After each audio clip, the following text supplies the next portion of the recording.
Roll call. Chisel. Here. Neal. Here.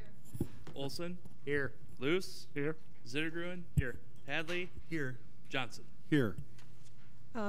Is there anybody who wishes to address the council on anything that's not on the agenda?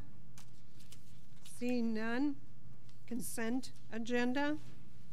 Item A, minutes of the March 6, 2023 regular meeting. B, claims. C, mayor appointment of Bill Courtney to Civil Service Commission.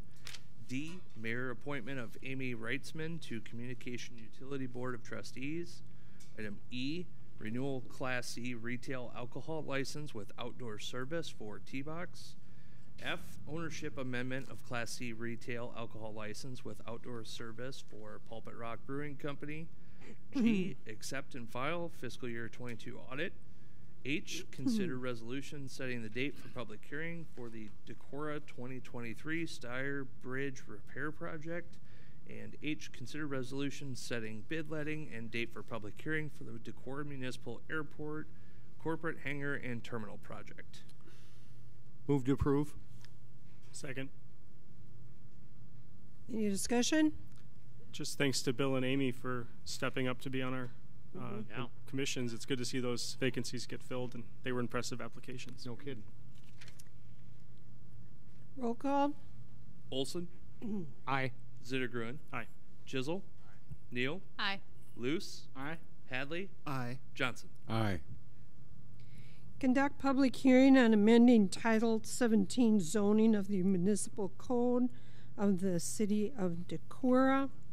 So before you open that, Mayor, it was pointed out to me, not by the vast amount of residents from the public who were confused, but the wrong date was unfortunately published in the newspaper, so we can't hold the hearing. But in the next action item, the council can set a new public. Oh, it's actually my fault, not the newspapers.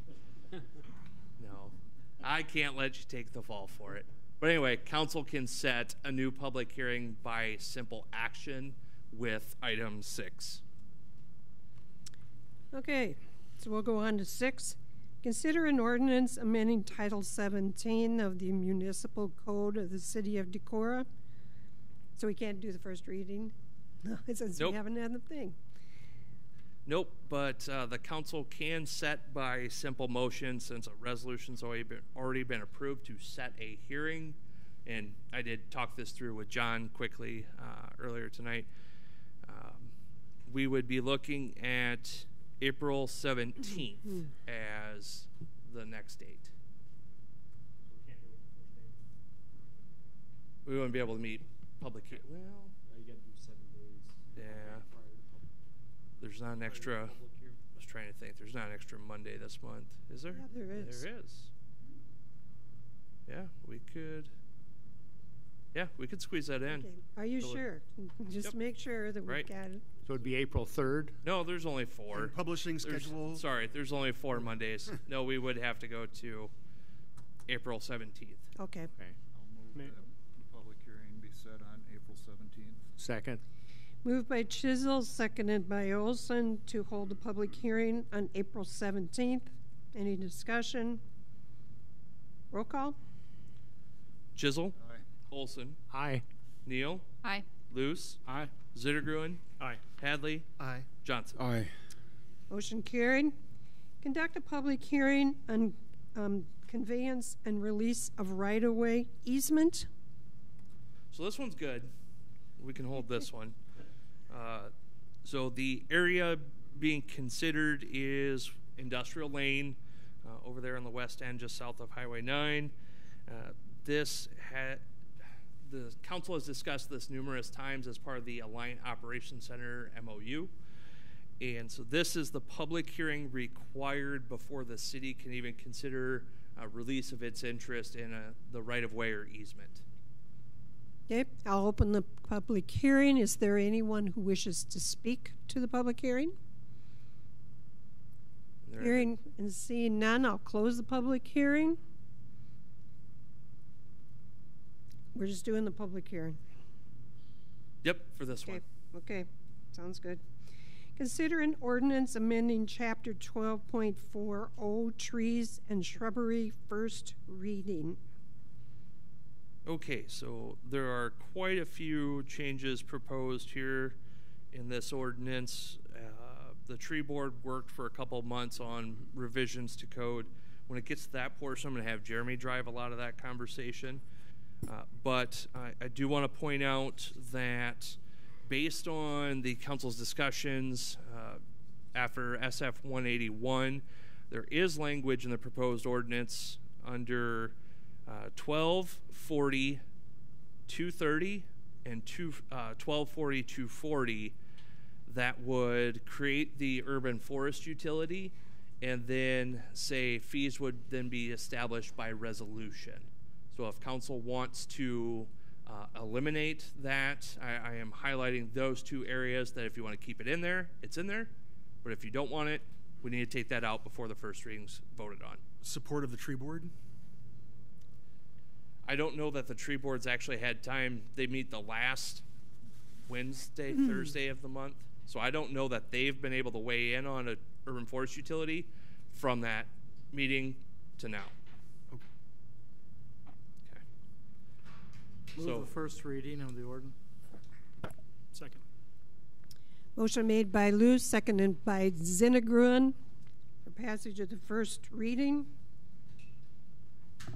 Any discussion? Seeing none, roll call. Luce, Aye. Zittergruen, Aye. Olson, Aye. Hadley, Aye. Johnson, Aye. Chisel, Neal. Aye. Consider an ordinance amending chapters 1228 and 1232 and multiple sections related to city sidewalks, first reading. Okay, this is another big one that council has seen at least once, if not twice in the past, talking about taking those multiple sections in code that talk about city sidewalks and within the right-of-way, and making edits to make sure that all of those provisions in code also align with federal ADA, was it PROAG requirements, as well as SUDAS for specifications. Again, this, if there's questions, I'll ask Jeremy to kind of help weigh in on this one. Other proposed changes within there talk about changing sidewalk displays and renaming them to dining and retail under sections 122080, and simply requiring an ADA minimum of 4-foot wide path through the sidewalk, as opposed to currently our code says that if you're greater than 8 feet or 10.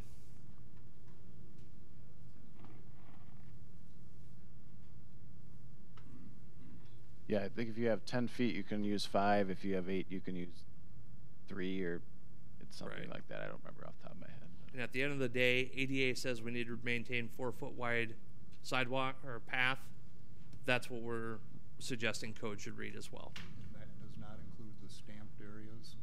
Correct. So They're not smooth for ADA compliance. anything more than a 1/4-inch deviation, which includes the stamped area, would not meet. So we didn't specify that exactly because each case is a little bit different. Some of the stamped is now not stamped.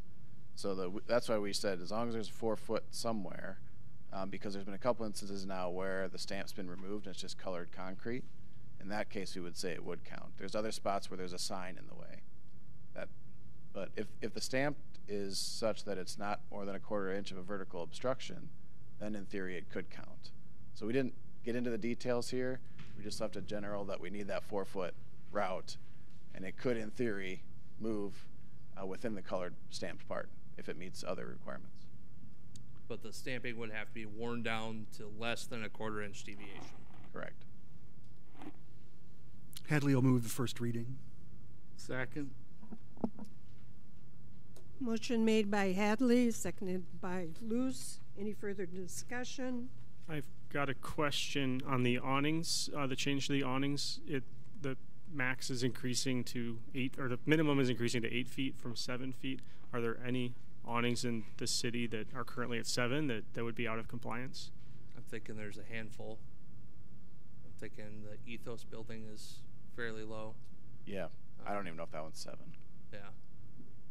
I mean, the ordinance doesn't have any grandfather clause. Is that accurate? It would be able to retain. It would be. It'd fall under non-conforming structure. Okay. But there's no explicit stating that all non-conforming examples.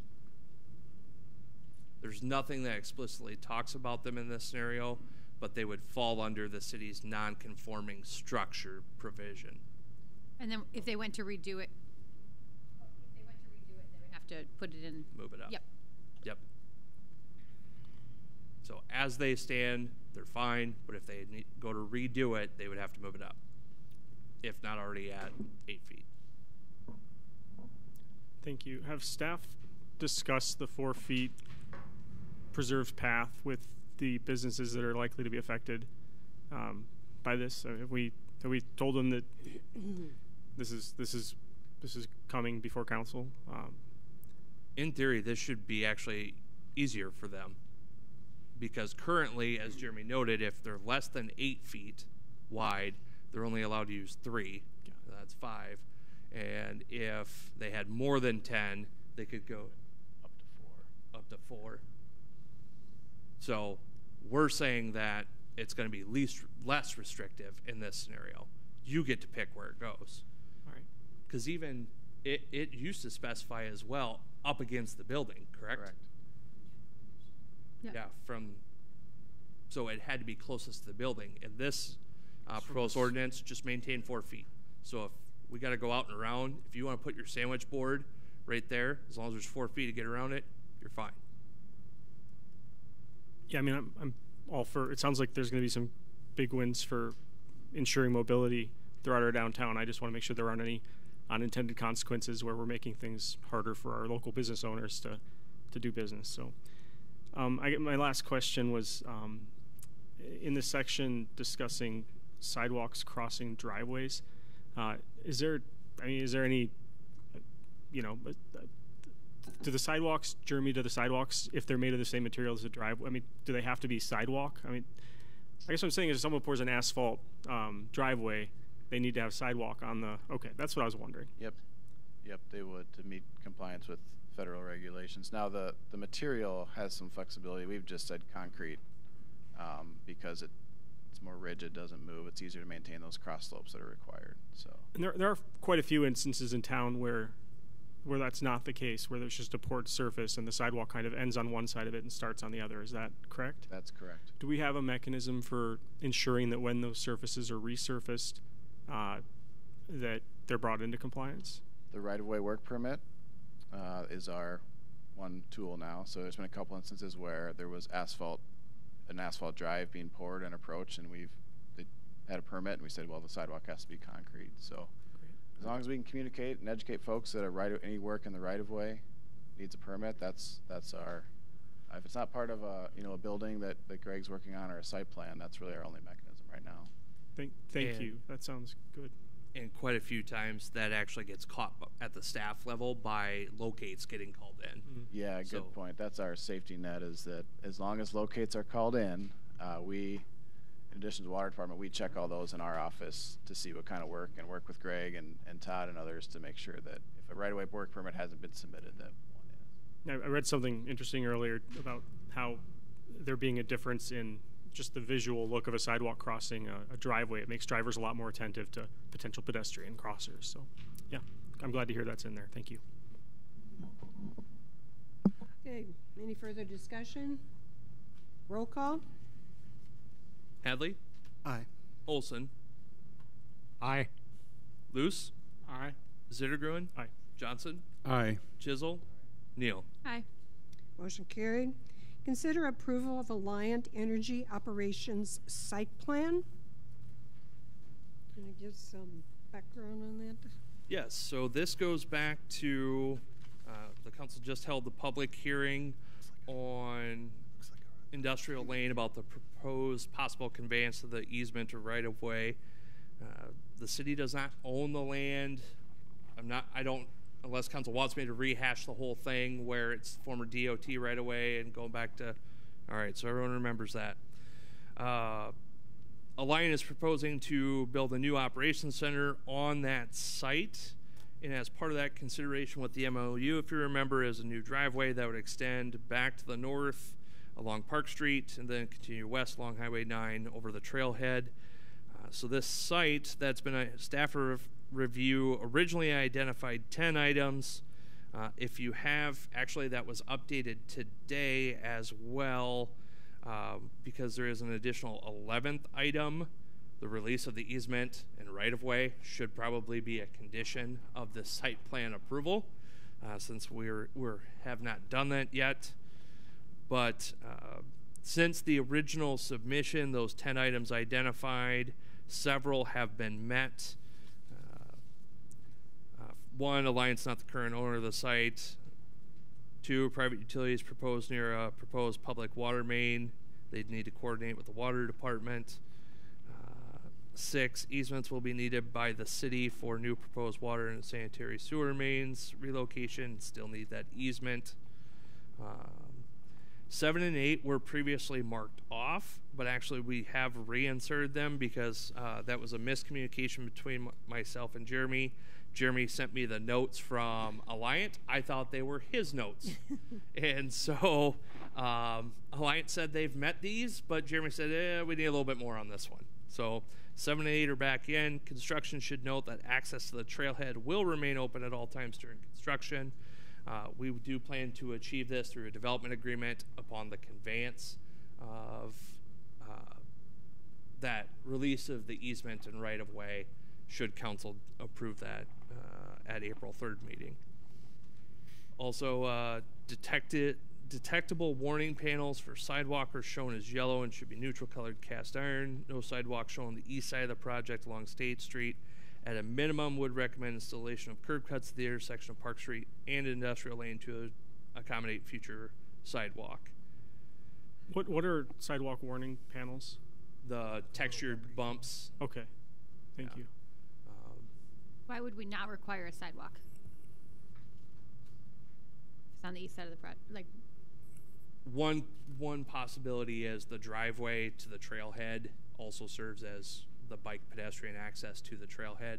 So if we wanted to have sidewalk to a fenced access point of Alliance Center, that's the only sidewalk that would necessarily be there. Right, Jeremy?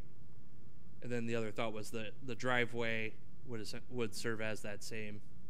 Yeah, the drive will be constructed such that it could serve as a sidewalk. There is one on the other side of the street currently, which connects down to Short Street. So we wanted to at least have a connection through, but would really leave it up to council to decide if you wanted sidewalks on both sides of the street here or not. There will be a crossing at the intersection of Park Street from what's currently in front of the hotel right now. Jeremy, it's hard for me to look at this plan and visualize how, it would be. I'm just not a very good visual thinker. What's your recommendation in terms of, you say at minimum we should require curb cuts. Do you have a not at minimum recommendation? What do you think is in our transportation network's best interests? I would put them in on Park Street, and I would, as they've indicated along Short Street, they'll be preparing for future sidewalks. I think there's a potential here, given a connection to the bike route and a hotel and over to more businesses, that it could justify having one on both sides. Potentially busy street as well. So truck traffic. With large, trucks doing important work, but that's all the more need for probably sidewalk access. So that'd be my priority if the council wants to hear it. No, I would say the same thing, only because if you have busy trucks, if the driveway is also serving as a sidewalk, that doesn't. I think it's better to have a sidewalk designated as a. Yeah, and to be clear, my recommendation would be from Industrial Lane South to Short, that segment. I don't know if there's a lot of value in going north towards the highway because of the terrain, and I think the folks from the hotel will get there on the other side. So just that relatively short section where we advise the curb cuts through would be my recommendation. Right, especially because it's the trailhead there or whatever. That's the main reason. They'll have a lot of people wanting access to get there. Yep. As far as their frontage on Short Street, I think most folks will go to the trailhead. we did suggest they show that and grade for it so that if council in the future want to require it, it could be installed. Is Alliant participating in that crossing? The crossing to avoid truck traffic and pedestrians? Across Park Street? Mm-hmm. Yeah, so they'll do the west side and we would do the east side, which was when Park Street was built, there was a curb cut put in anticipating that a crossing would go in. So our assumption would be that'd be like corners at other intersections. We pay for those, but as part of their project, they'll cover the west half. Okay.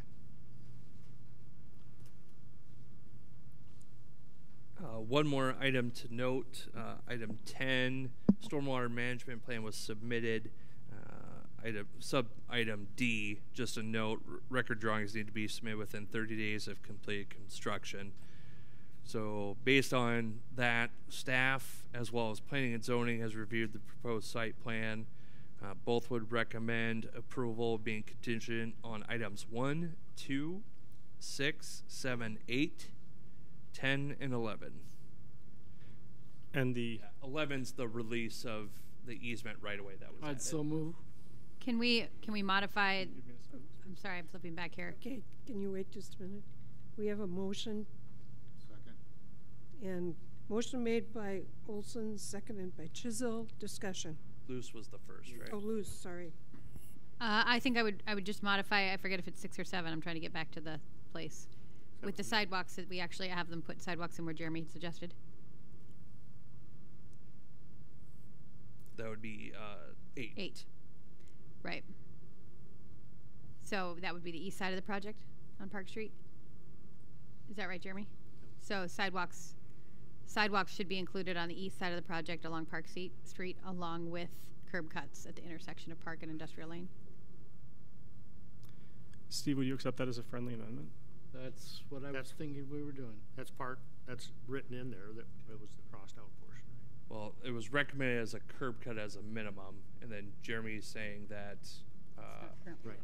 Yeah, no sidewalk is shown on the east side of the project. but adding the sidewalk as a requirement.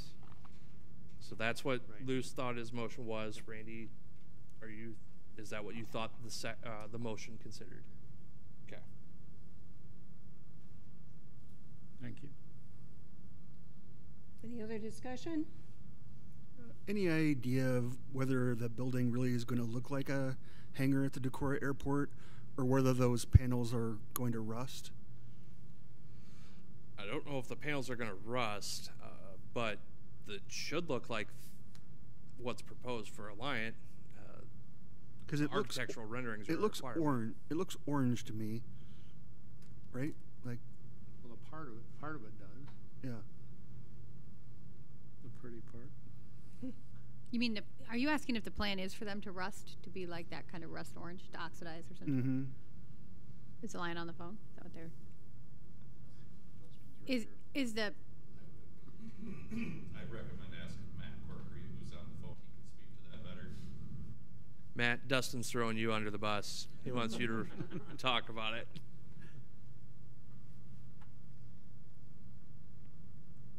Is he muted? If you are trying to talk, Matt, you're on mute.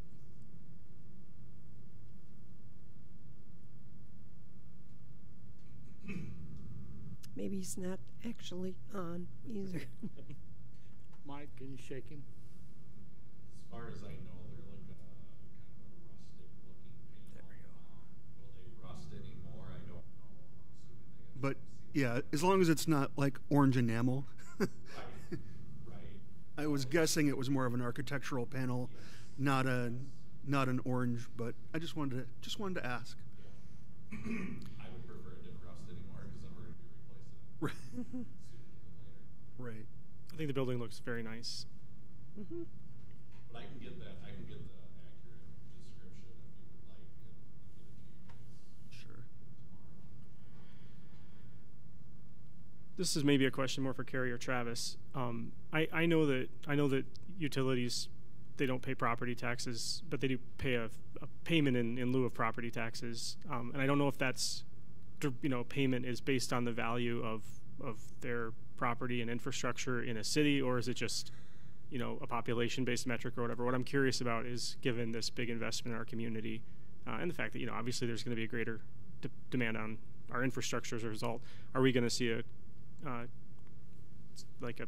associated property tax or payment increase? Is that how that works? Yeah, that utility replacement, I can't speak that's a direct one-for-one like a commercial property taxes would be, but yes, it is based on the investment in the community, like a building or equipment investment.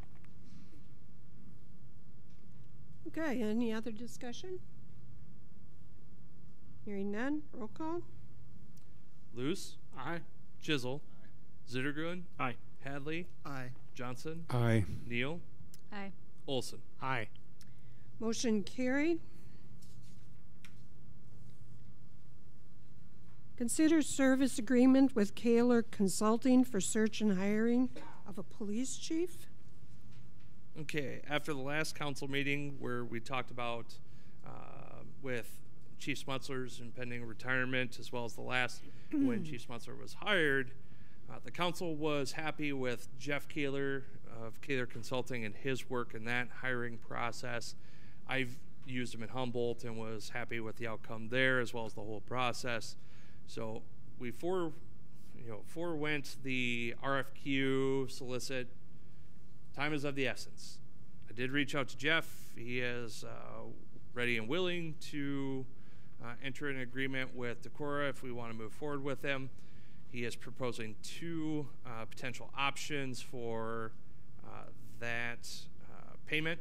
One would be a flat fee of $12,000 plus expenses, or the other of $150 an hour with a not to exceed $13,500 plus expenses. The two differences, primarily, it's if the council thinks, well, one, assuming council wants to move forward with hiring of Kaler Consulting, if the council thinks we're not going to receive a very deep applicant pool, it may be advantageous to opt for the hourly rate with a not to exceed $13,500, because he won't have the background check time invested in that, testing requirements, administration of tests. But conversely, if we do expect a large number of applicants, and especially if they're from out of state, this is where the additional testing that comes into play will be part of that process. Then the flat fee of $12,000 actually would be more advantageous. If you're going to ask me which one I think, I was going to ask, Carrie, didn't you state last meeting what we spent on the previous consultation? $12,500. I'd move hiring Kaler at the flat rate. Motion made by Luce for the flat rate. Second. Seconded by Olson. Discussion. How many applicants were there last time? I think there ended up only being 7, 8, somewhere in there. But through the process, that number whittled down. One or two others took jobs, different jobs. One actually withdrew. We talked about briefly at the department head meeting this morning. One thing I do think Decorah is in a better position, just comparatively speaking, than another community of 7,500.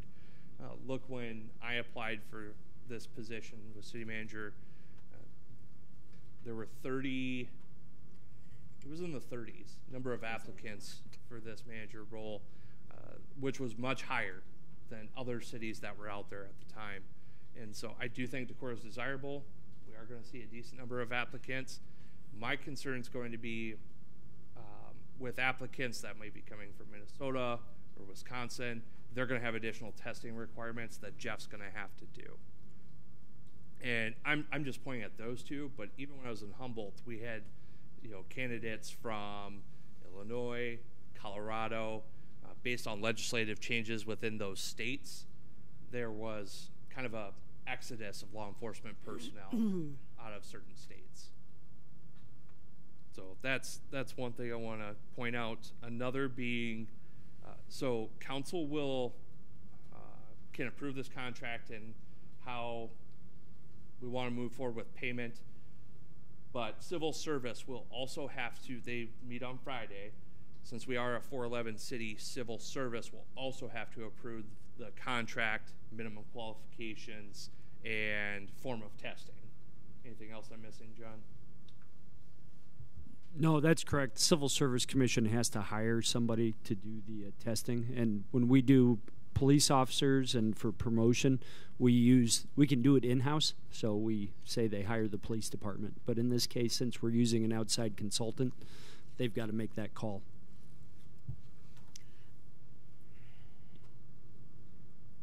I assume that he'll also do headhunting, right? He'll also like reach out to people that he thinks might be a good fit. Correct. Again, this is personal experience that the chief that I was part of the hiring in Humboldt before coming here openly stated that had Jeff not been involved with Humboldt's hiring, he never would have looked. I mean, it's a community of 5,000. It was at the bottom end of his range where he was looking.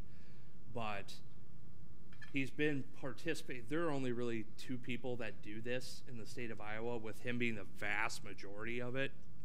And so think of all the people that finished second or wherever else. He does have a hopper kind of lined up of who's out there and interested. You got a motion in a second, I think. Yep. Roll call. Luce? Aye. Olson? Aye. Zittergruen? Aye. Hadley? Aye. Johnson? Aye. Chisel? Neal? Aye. Motion carried. We have not had any applicants for the Board of Appeals. We'll go on to department heads or city manager department heads. Council reports. Travis? Yep. So we're about, 2 weeks now from funnel week. The second funnel, sorry. And so we're seeing a flurry of non-budgetary type bills that are being pushed through to try and get them to stay alive for this session. One of those being the stormwater. I did have a legislative policy committee meeting this morning that stormwater is very much alive and moving. So that one, it has been amended a couple times, but it sounds like ultimately the city will have to use the pre-existing condition of it is today versus the pre-existing condition of grass, which is what our stormwater ordinance reads. So if we were to redevelop this parking lot out here, we can only require the pre-development runoff calculation based on pavement. Can't use grass. That's one of the main changes as it applies to Decorah. The other would prohibit cities from requiring topsoil or anything placed on construction site. So if a developer has an absolute just clay loam or something that's not going to take grass, cities could not have ordinances in place that says you will put topsoil on there. Homeowners will just have to deal with something that won't grow grass or trees or anything else. Brilliant. Yeah. So talked about that we're not seeing a lot of movement on the budget type bills. However, if you remember what used to be Senate Study Bill 1124, that's the one that did not have, that created the combined general fund levy and eliminated all the other ancillary levies that cities could utilize, put growth limitations in place. That one is still alive down in Des Moines, and we're hearing does have some traction. However, we are hearing what used to be 1125, which would have an 80% commercial property rollback, as well as local option sales tax being eliminated, going to the state in the form of just increasing the sales tax with the distribution back. We're hearing that one as a whole is not, it's losing steam, but that's as a whole. So there is some concern that there might be, since again they are budget through Ways and Means, they can pop up at any time or show up as an amendment to a bill at any time. The 1124 is Senate File 356, and the 1125 is Senate File 550. Thank you. That's all I have. Would you also give a shout out to the housing study survey that's out there? Sure. So, did send out more information to media as well as did radio interview, pushed it out through our group cast. If you haven't signed up for group cast, please do that as well. Website, social media. In our rural housing readiness assessment, part of that is a public survey that we need to know what the needs are from the community. What do you, if you're interested in buying a new house within the next year, 5 years, what your budget may look like at that time, any number of questions related to future housing needs within Decorah. So please go to the city's website. You can find the link there and fill out that survey if you haven't done that already. Would you be sure and talk to Bill Courtney tomorrow? Sure. To let him know that there'll be a Civil Service Commission meeting. Yep. Did you want to say anything about your schedule this week? Well, hopefully I end up ice fishing and not swimming, but Okay, I just want to know. don't put that in the paper. I don't like it when people know that I'm not at the house. Yeah. Yeah. It's not good when the general public knows I'm not home. I hope you're going north. I think I just hope you can relax and enjoy yourself. Carrie, anything from the department heads other than what's in the Dropbox? Just want to give you all a quick update. This afternoon, Travis Carey and myself met with the CEO and COO from Ascentec on the fiber partnership stuff, and the conversation was pretty well received on both sides, and it looks like a partnership discussions will be continuing here in the next couple of weeks, so I'll be reporting back to you here on that soon. But the My Broadband one is a little bit kind of maybe on hold until we get some more information on this one at this time. Thanks. Okay. The library hosted a really well-attended and well-received community conversations event last Tuesday. Some of you were there. It was a good opportunity for us to talk to community members and library stakeholders about what they would like to see us prioritize in the next year within the framework of our 3-year strategic plan. We'll be headed into year 2. So it was a really nice time just to get together and get some feedback. We'll be aggregating that data and sending it out to participants, and we'll share it out to you guys and on social media as well. But it was just a nice opportunity to be in a room full of library supporters after all that's been going on nationwide and in the state of Iowa with book banning and other things in recent times. Anyone else? Randy. Just a quick update from the chamber. We met last Friday, the board, and the chamber gala is coming up April 21st at Impact. That's all I got. Do you know, is there any consideration for a hotel-motel meeting? We discussed it. We talked a little bit today at a hotel meeting. I was going to let Kurt Okay, have part I'll of wait that. till I get down Have back part of to that Kurt. fun. Okay, I'll do that. And then you probably had stated before, but can you state why you voted no as far as the forest utility was concerned? Because of the utility in there. I'm all for all the changes to the ordinance other than establishing another tax on the residents of Decorah. Okay, thank you. Well, I might as well go back over to Kurt then. We, the Hotel Motel Committee did meet today. There was mostly just discussion on the budget changes and what to do, and the decision, at least by them for now, is to not do anything and to see what happens with the budget when it gets approved. That's all. Okay. Ross? More surveys, but Upper Iowa or Upper Explorer Land just put out a survey on their website. It's also, I reposted on Facebook on my political page about a regional transportation survey. We all talk about how we support or hope that people support public transportation in our area. Take a couple minutes, fill out the survey, especially if you have friends or family or yourself use public transportation. because it's those kind of responses that help drive policy. Okay, thank you. Steve? Nothing tonight. Steve Luce? Encourage those taking the survey to do a little bit of forework of figuring your expenses where you live monthly so that you're prepared when you fill it out to be able to click the right answer for you for your own personal use. And that's for the housing survey, correct? Correct. Okay. And the aspect even for seniors is important in terms of what would you do in the future, what would you think of, which way would you like to go. So those options are there, and encourage people to go through and do the survey. Thank you. Kirsten? Last Monday, we had a Decorah Drinking Water Protection Team meeting. We got our Iowa Geologic Survey report back, probably a month or so ago, so we discussed what went on with that.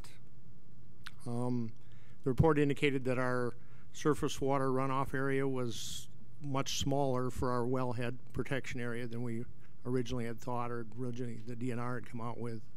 And we'll be meeting again next first week in April, and we're going to be looking at things that are contained within that wellhead protection area and what we might want to address. Thank you. Emily? I was unable to attend the sustainability meeting, so I don't know if there's any report from that meeting. Let me think. Travis was there also. They asked about the budget part, and Travis did a good job of explaining that. Yeah, it was.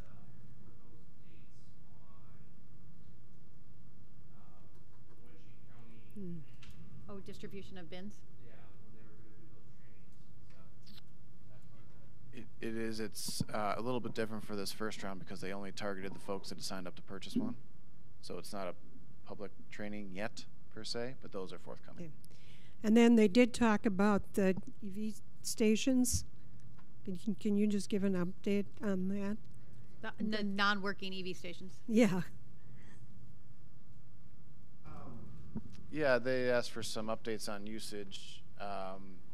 And if memory serves, since last July, I think it was 215. Paul, I know you just sent that to you too. 215 charging sessions, amounted to about $1,500. I don't remember the other details I can certainly provide. I know Paul had a write-up on it too. We've had some issues, certainly. I think it is an issue a connection issue between the app and the website and the units, because we'll look on the app and it'll say to or offline. We'll walk physically there and they say available. So as you can imagine, that's a problem when folks looking to use them are using the app. So we continue to be in conversations with the software folks. I think we've finally figured out how to get paid, because that hadn't been happening either. So anyway, and then I think some of the issues that we've discovered many chargers run into, sometimes issues with credit cards. When you have the credit card readers, I think going forward, when we look at this new one over in the State Street area with the grant from the VW settlement, we'll be taking some of these things we've learned into consideration. So, but I'm happy to provide more of those details. I don't have them off the top of my head, though, in terms of usage. I think that pretty much was for the sustainability. Okay. Otherwise, anything else? Yeah. Otherwise, I don't have much except for happy spring. Yeah, really. That's for sure. Okay. Anything else? Motion to adjourn.